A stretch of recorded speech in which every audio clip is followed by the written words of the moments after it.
Welcome to my Let's Play of Death and Taxes, where you play a Grim Reaper of a small part of the world deciding who lives and who dies. And this is either going to be the final episode or the penultimate episode of this Let's Play, as I'm on day 25 out of 28. Kind of depends how long it takes me to make decisions and how much talking there is from fate and other bits and pieces. But I'm going to continue day 25. Oh, there's a cloud waiting in my dressing room as well as a box. Psst! Hey! What, pray tell, happened to the world? I've no idea. I don't know. Sure you do. It's the culmination of all your choices. Do you know the story of the Wyvern and the Prince Consort? Let's go with no. Of course you do. A young, quick-witted Prince Consort was once kidnapped by a Wyvern. Using their gift of charm, they tried to alter the ways of the Wyvern in order to save their lands. Soon, the beast and the prince found resonating ideas and ambitions. They molded the land in rather inept ways, whilst thwarting attempts of rescue by the Queen. Then the Wyvern, tired of the desolation, ate the prince and flew away. That's a really happy story. Yes. Am I the prince? Yes, I am, apparently. You would have answered yes to any one of those. Yes. It doesn't matter if your mistakes were countless or few, as long as you learn the lesson. We are thankful of our time together, even as it's quickly running out. It'll be pretty horrible from here on out. Well, that's cheerful and good to know. Alright, let me head to my office.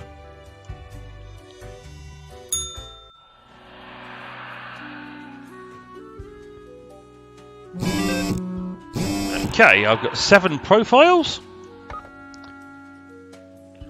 And from yesterday's decisions, Brass Ball Protester has Ball Street's Brass Bull's balls fall on their head in a bull-headed act of vandalism, killing them instantly. Okay. Prominent political activist found dead in home apartment in suspected case of autoerotic asphyxiation. Hate speech on the rise, extremely grassroots organisation taken over by an even more draconian leader. I'm going for the big words today. The Project, struggling to find financing. Ecology restoration of the mountain delayed by several years. Body of teacher found in a ravine after they went out to search for the existence of extraterrestrial life. Hopefully that was the alternative history teacher. The case of the missing dogs. New sightings of the swamp leopard. And society teetering on collapse as inequality rises and inflation renders populace unable to even buy food. And it's all my fault, apparently. What ho, Grim? The monoculturalist human empire is facing severe difficulties in governing and also feeding itself. Humans who are deemed useless are being repurposed as food. Ingenious. Quota for the day: 6 humans have to die. Steel yourself. Fate. Okay. I've only got 7, so basically they're saying 1 has to live. Taxi driver. Milena is stuck right in the middle of a taxi mafia turf war. They've had their tyres slashed, their car chained to a traffic signpost, the front window painted and the interior of the car filled with foam. They're considering joining an app-based rideshare service. Oh, I didn't seem like a bad person. Aqua farmer. Tane farms aquatic plants, mostly various species of microalgae, and they've never really been all that interested in the fish crustacean side of the aquaculture. Preferring to keep their attention on seaweed. Seaweed has many talents and uses after all. Yeah. A tavern keeper. Stuart is the owner of the cosy fantasy literature themed drinking establishment called the Netherworld in downtown Cosmopolis. They're the original party animal and really love obscure horror. They're also a member of a podcast about bad films. Die. die and die horribly. Psychiatrist. Sammy has been a prominent figurehead in the psychiatrist academia. After receiving their doctorate, they enjoy widespread success with the theory of baseline happiness. World governments remain skeptical, however. In their leisure time, Sammy enjoys growing and nurturing various trees in their backyard.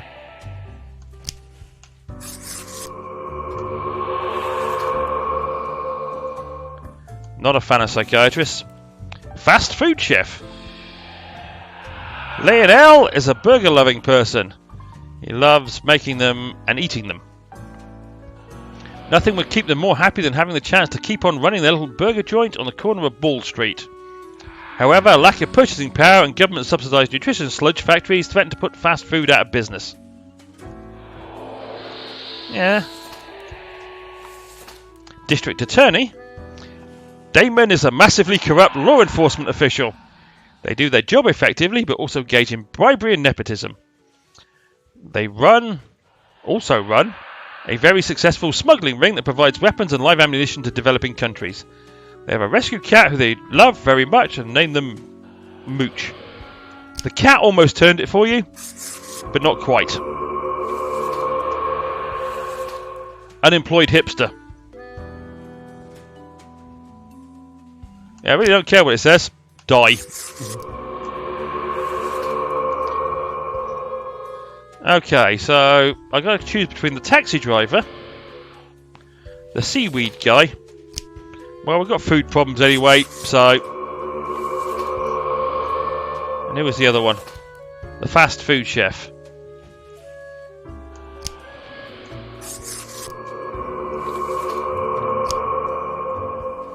The taxi driver can live. That was being decisive. The hipster was the easiest choice. Okay, let's see what Fate's got to say about that. Grim, I find myself at an impasse. Lend me your thoughts.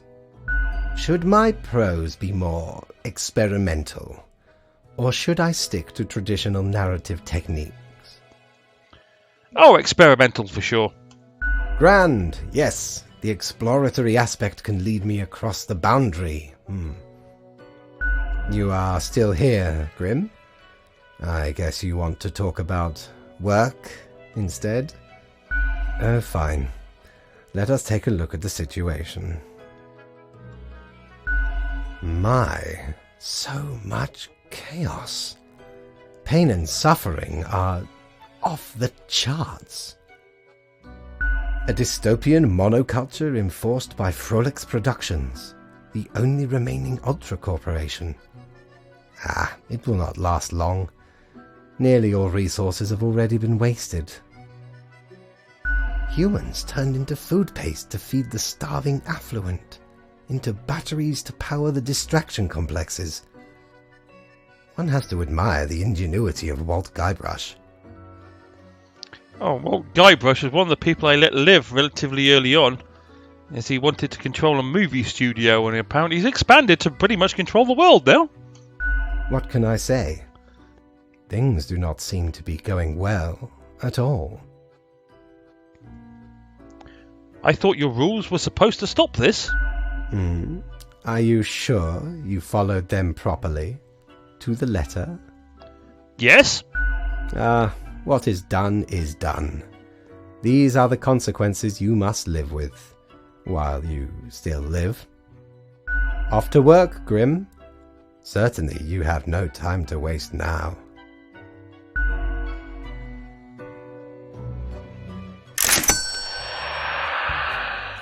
Well, that sounds hopeful and positive about the state of the world, doesn't it? Let's go visit Mortimer, see what he's got for sale. How many times have we met? I lost all count. Well, you've got a wonderful coin. Or that thing. I'll take the coin. Used to belong to the ruthless Corsair Thaddeus Thatcher, this one. 'Tis the last existing item of a lost civilization. Mad Thad landed in their village, gathered up each and every one, sage and king and beggar alike, and let Lady Luck through this very coin cast judgment on all. About half the civilization died that day, the rest doomed to a slow extinction. Then me crew laid upon Thad's war gallery near the gorge of Telenor. The battle was merciless, but the treasure was most exquisite. Anyway, 'tis useful if ye can't decide what to eat for dinner.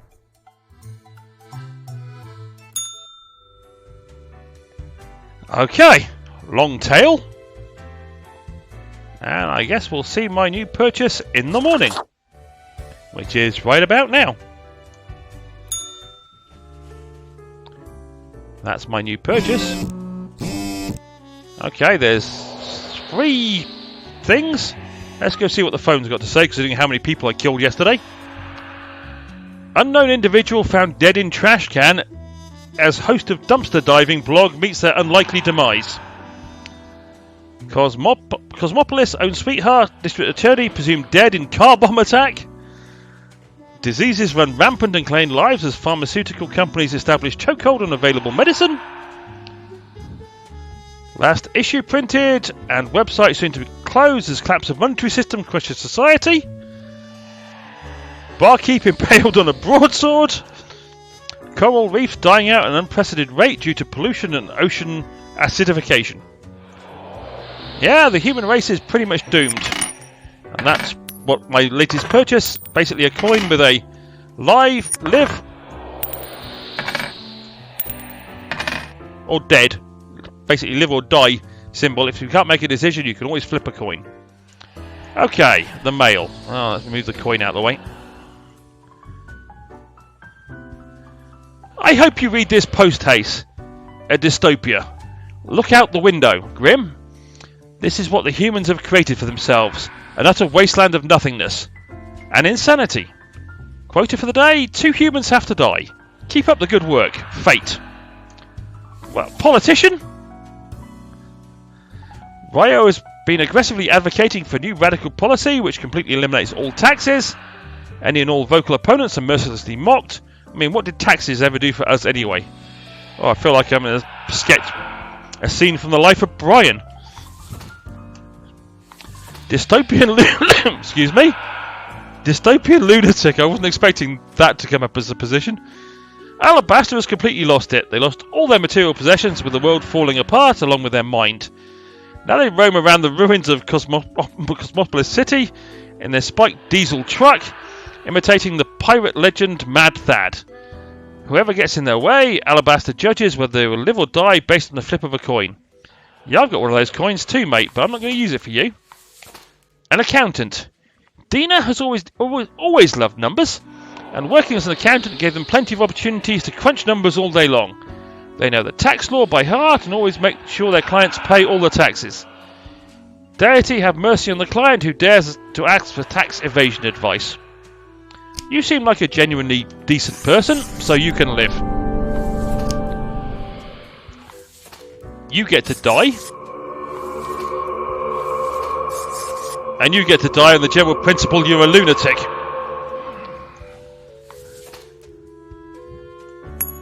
And I can keep flipping my coin all day long if I so choose.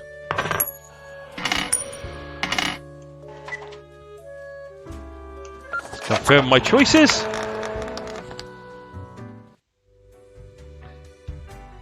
And go see what fate has got to say. Hello, Grim. I have been absorbed in my work. Tell me, how goes it out there in the wilds? It's going fine. Totally fine. No problems whatsoever. Fine. Really? Glancing at the report backlog, things do not seem to be getting any better out there. That's apparently because you don't understand sarcasm. Minds and personalities erased. People reduced to look like mindless drones consuming the entertainment of frolics. Oh, that looks like a nerve stapler. My, it truly looks like the end. I am giddy with anticipation. Yeah, pretty bad stuff. The worst. Well, I do hope you will manage. Goodness, look at the time, Grim. Precious moments wasted. Enjoy your night.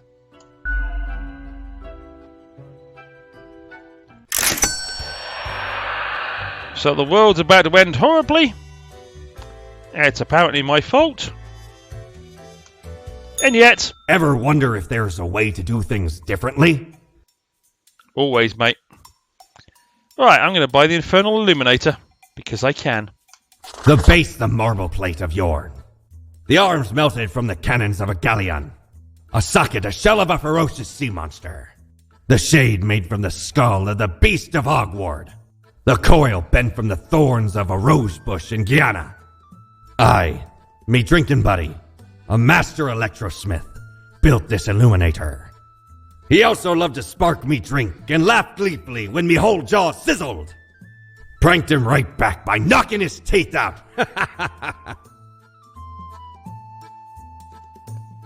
Mortimer does have some weird but quite amusing tales.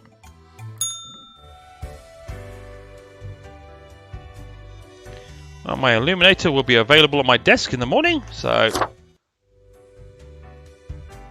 let's go to... This is day 27. Right, let me turn the illuminator off and I'll show what it'll do in a minute.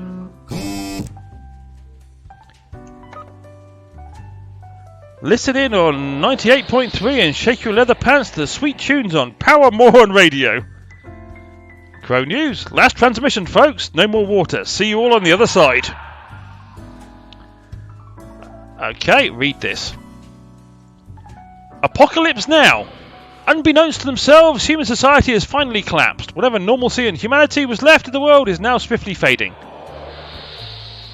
Quota for the day, the few remaining humans have to die.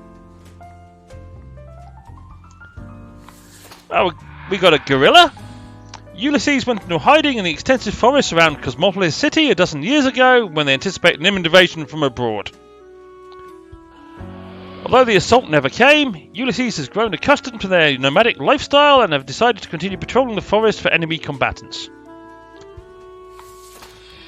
And a self-proclaimed survivalist, after watching thousands of hours of survival tutorials, Inderpal was well prepared for the complete and utter collapse of society. Until they run out of canned food.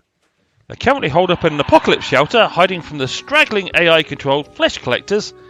They pass the time by binge-watching ancient TV shows. Well, I'm going to obey the rules right to the end. Now this is the use of this wonderful lamp. I can turn that on, and you can see the, I would say, hidden attributes. The attributes of this environment, money, health, and war. Okay, because it's too late in the calendar for this to really show up, normally you will see a plus or a minus if killing them or letting them survive affects one of these attributes. So it's a way of, but you can only see it after you've selected whether or not they live or die, which is where the eraser comes in.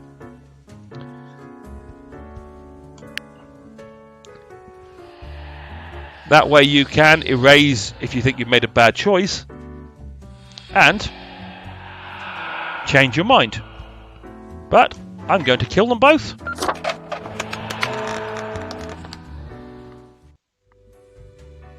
And go talk to Fate. Oh no, I'm going to stop by my mirror. You've done well, Grand Reaper. Thank you, thank you. Nope, doesn't work. We lack the imagination to pretend this is a world where you were competent. So, what comes next? You're the chatty one, so tell me how to fix it. Too late. Unless you cobble together a bit of temporal manipulation. Hop over to a different reality and do better. That'd really be something. Right. I'll just push my universal undo button. If such a button existed, it'd obviously be called, like, New World Plus. Go on, oddball. Nothing else to wait for.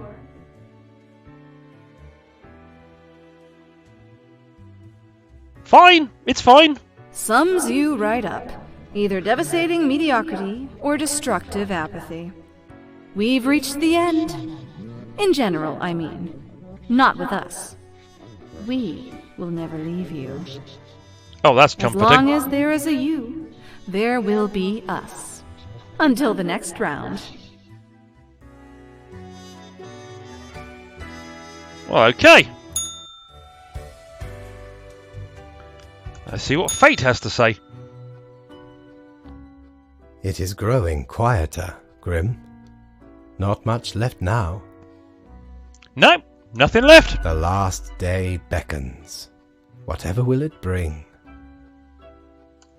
From imaginative spirits to mindless automatons, then ground to dust by their malicious overlords when crisis finally struck. A swan song for those who forgot how to dream and improve, and gave themselves to lethargic mediocrity. Anyway, and crucially, my book is nearing completion. Cool.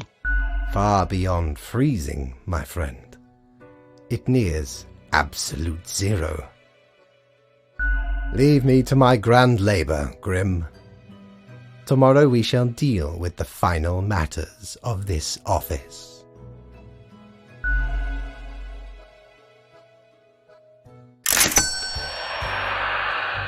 Well, that's not very friendly. I didn't get paid. So, I don't have enough money to buy anything for Mortimer's even if I went there. Alrighty, well that's where I'm going to end the day. And on the final day, that's where I'm going to end the episode.